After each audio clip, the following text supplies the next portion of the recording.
مظاہر جیسے دامت برکاتہم العالیہ موجود ہے، تو دوسرے جانب ہمارے ایک مندر کے ذمہ دار اور پجاری جناب للت گری صاحب موجود ہیں، جہاں ہمارے ایک طرف مندر کے پجاری اور مسجد اور مدرسے کے ذمہ دار موجود ہیں، وہی ہمارے ایک سیاست کا بڑے لیڈر وسیم الحق موجود ہیں، اور جہاں ہمارے پاس وسیم الحق جیسے لیڈر موجود ہیں، وہی ہمارا ایک سوشل ورکر ہمارے پاس جو ہے گنیش نندی صاحب موجود ہے، جو ہمیں آج بتا رہا ہے کہ ہندوستان ایک گلدستہ ہے، جو گلدستہ آپ کو اسٹیج پہ آئینہ دکھا رہا ہے۔ اس لیے ضرورت ہے کہ جس طریقے سے ہم اسٹیج پہ ساتھ ہیں، ہم اپنے وطن اور ملک میں بھائی چارگی اور ہمدردی میں ساتھ رہ کر دنیا کو یہ بتلائیں گے۔ کوئی سیاست کی کرسیوں کے لیے نفرتیں پھیلانے کی کوشش کرتے رہو، لیکن ہمارے دلوں میں نفرت تم نہیں بیٹھا سکتے ہو۔ ہم ہندو مسلم سکھ عیسائی بھائی بھائی رہ کر اس ملک کے اندر رہے ہیں، اور جب تک یہ ملک باقی رہے گا، ہم جب تک مل کر یہاں باقی رہیں گے۔ ملک کی سلامتی ہمارے اور آپ کے محبت اور بھائی چارگی میں ہے، اس لیے آپ نے بچے بچے کی زبان سے یہ بات سنا کہ یہ ملک ہمارا ہے، ہم سب نے مل کر اس کی آبیاری کی ہے اور آئندہ بھی کریں گے انشاءاللہ۔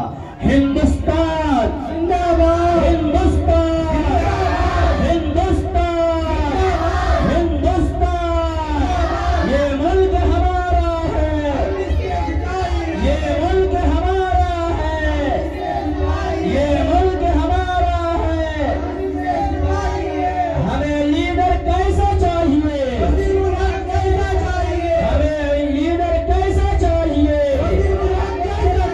ہمیں لیڈر کیسا چاہیے؟ نعرہ تکبیر، نعرہ تکبیر، نعرہ تکبیر۔ حضرت مولانا اسرائیل صاحب، حضرت مولانا اسرائیل صاحب، ہمارے محترم پنڈت للت گری صاحب، ہمارے محترم پنڈت للت گری صاحب، ہندوستان۔ اب میں پروگرام کو آگے بڑھانے کے لیے ماسٹر حسین صاحب کو دعوت دوں گا کہ آئیں اپنے پروگرام کو۔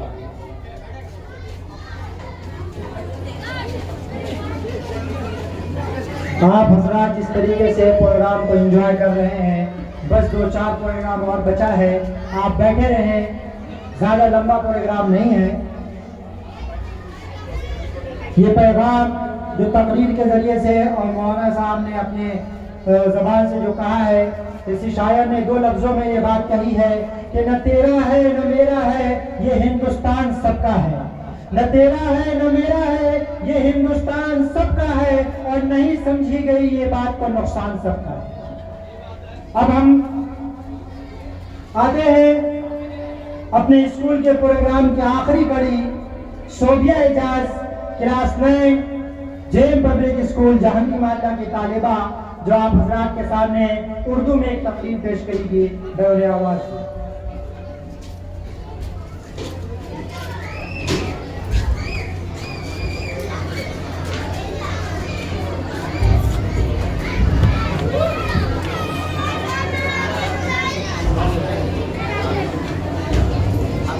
السلام علیکم ورحمۃ اللہ وبرکاتہ۔ میرا نام صوبیہ اعجاز ہے، میں درجہ 9 کی طالب علم ہوں۔ میرا تعلق جین پبلک اسکول سے ہے، اور آج کی میری تقریر کا عنوان ہے قومی یکجہتی۔ دنیا میں کوئی بھی مذہب ایسا نہیں جو ہمیں یہ سکھائے کہ انسان کو انسان سے نفرت کرنا چاہیے۔ ہر ایک مذہب انسانیت کا درس دیتا ہے، اور ہمیں سکھاتا ہے کہ ہم ہندوستانی بھائی بھائی ہیں، ہم ہندوستانی بھائی بھائی ہیں۔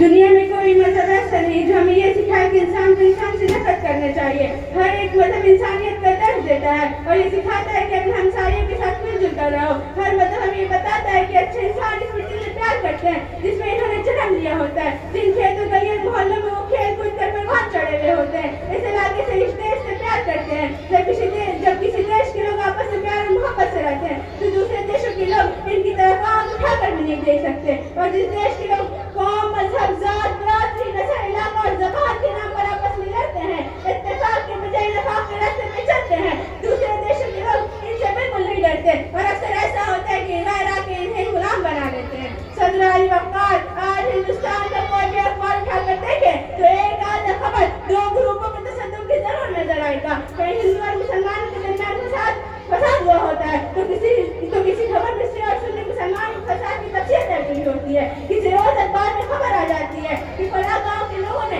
آپس میں ایک دوسرے پر حملہ کر دیا. ابھی مسلم اور ہندو کے فساد کی خبر ہر روز اخبار کی زینت بنتی جا رہی ہے جس سے ظاہر ہے کہ اتنے سالوں کی غلامی کے بعد بھی ہم لوگوں نے کچھ نہیں سیکھا. آخرکار یہ فساد کون کراتا ہے؟ ظاہر ہے کہ شریف لوگوں کا ایسا کام نہیں ہوا کرتا. انہیں اپنی روزی کی فکر ہوتی ہے لیکن ایسے فسادات میں نقصان جو شریف لوگوں اور مزدوروں کا ہی ہوتا ہے. سرمایہ داروں کے سرمایہ بڑھانے کی فکر میں رہتے ہیں تو آپسی ٹکراؤ کون کراتے ہیں؟ یہ آپسی یہ فساد کرانے والے لوگ سیاستداں ہوتے ہیں. یہ اپنی مفاد کی خاطر اپنی لیڈرشپ کی خاطر انسانی خون بہانے سے گریز نہیں کرتے ہیں. بہت کم اخبار ایسے ہیں جنہیں قوم پرست کہا جاتا ہے جو ایسے فسادات کی مخالفت کرتی ہے. اسی طرح بہت کم سیاستدان جنہیں قوم پرست کہا جا سکتا ہے جو اپنی دل کی گہرائی سے چاہتے ہیں کہ ہر ہندوستانی بھائی بھائی بن کر رہے.